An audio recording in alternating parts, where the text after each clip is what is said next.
Merci. Je vous remercie vraiment toutes et tous pour vos interventions qui permettent de valoriser ce document très important qui est celle de la révision du plan parisien pour l'insertion à l'emploi, le PPIE, qu'on appelle ailleurs effectivement le PLI, le plan local pour l'insertion à l'emploi, qui est un plan qui est construit pour les 5 années à venir. Donc il va quand même matricer tout ce sur quoi nous allons intervenir sur les questions d'insertion pendant 5 ans. Je tiens aussi à remercier mes collègues Afaf Gabellotto et Florentin Letissier, dont l'engagement dans ce nouveau PPIE a été déterminant. Il est également important de remercier tous les services. Cela vient d'être dit, c'est beaucoup de travail. Donc les services de la DASES et de la DAE qui nous ont beaucoup accompagnés dans la concertation et la construction de ce plan avec les partenaires. Il s'agit, comme vous l'avez rappelé, d'une étape importante pour la politique d'insertion parisienne. Nous renouvelons ce plan réglementaire à destination des personnes éloignées de l'emploi dans un contexte effectivement inédit. Alors que nous faisons tout pour sortir d'une crise sanitaire sans précédent qui a beaucoup impacté le tissu économique parisien et dégradé les situations professionnelles et personnelles de nombreuses Parisiennes et de nombreux Parisiens. Ce document, dont les orientations sont fortement influencées par ce contexte économique et social dans lequel nous nous trouvons, nous permet de réaffirmer notre vision d'un service public fort, qui réponde à des situations complexes et variées, mais aussi qui nous permettent d'avoir suffisamment de souplesse pour nous adapter face à un contexte qui est très mouvant dans la période et nous permettre de nous réadapter constamment dans les réponses que nous apportons au public.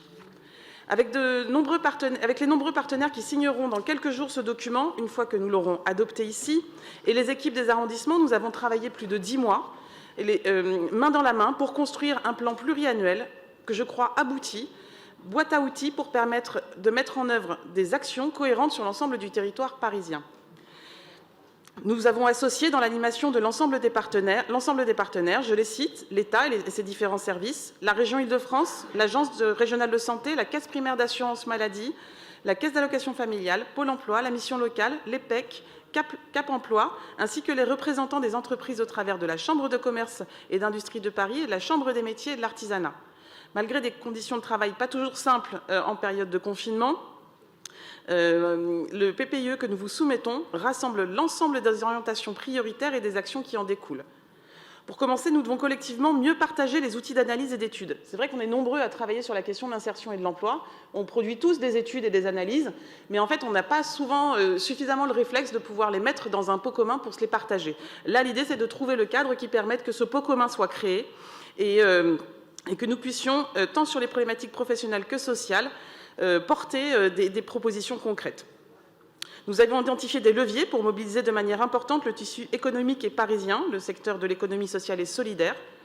Ils ont su apporter ces dernières années des solutions concrètes aux difficultés d'accès à des contrats de travail adaptés à chacune et à chacun, notamment via les structures spécialisées en insertion sociale et professionnelle.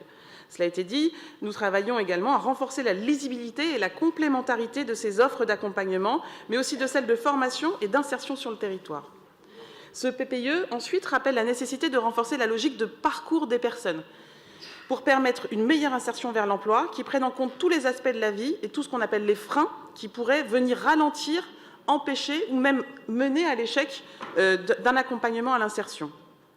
Nous soutenons, nous valorisons régulièrement les passerelles qui se matérialisent dans certains de nos établissements de la DASES et du CASVP par une étroite collaboration que nous avons avec un grand nombre de nos partenaires et un suivi conjoint et partagé des usagers. Ainsi, nous évitons aussi ce qu'on appelle les trous dans la raquette, c'est-à-dire que quand on change d'interlocuteur parce qu'on change de situation, du coup, on se retrouve on perd la personne parce qu'on lui demande de changer d'interlocuteur, ce qui ne simplifie pas les parcours d'insertion. Enfin, il est essentiel que chacun et chacune puisse s'approprier son propre parcours. C'est aussi une des clés de la réussite pour répondre de la manière la plus optimale aux problématiques rencontrées et pour une insertion qui soit durable. C'est pourquoi nous allons développer les outils de participation des usagers pour que chacun puisse nous faire part de ses expériences et pour assurer une évaluation continue de nos propres actions. Alors, comme vous l'avez souligné, ce plan ambitieux vise à améliorer notablement les conditions d'accès aux dispositifs. Cher Nour, effectivement, la question de l'accès aux droits est un enjeu particulier, mais aussi comprendre les démarches, leur lisibilité et l'identification du rôle de chacun des acteurs. Il est accompagné de nombreux outils d'étude des impacts de la crise sur la situation des plus fragiles. Il intervient étroitement en lien avec le pacte de lutte contre l'exclusion, pour lequel nous travaillons également au renouvellement, et sa gouvernance est partagée et sera territorialisée. En parallèle, la réalisation du PPIE, nous avons fait le choix de répondre à l'appel à manifestation d'intérêt du service public d'insertion par l'emploi, appelé par l'État. Dans la continuité du travail partenarial engagé, cet appel nous permettra de travailler à la mise en œuvre opérationnelle des orientations du PPIE et ainsi d'accentuer la coordination des acteurs. Alors, vous l'aurez compris, ce PPIE s'inscrit dans un moment particulier et répond à une ambition de maintenir un haut niveau d'accompagnement des publics éloignés de l'emploi en étroite collaboration avec les arrondissements et nous permet de continuer de renforcer notre coopération opérationnelle. Je vous remercie.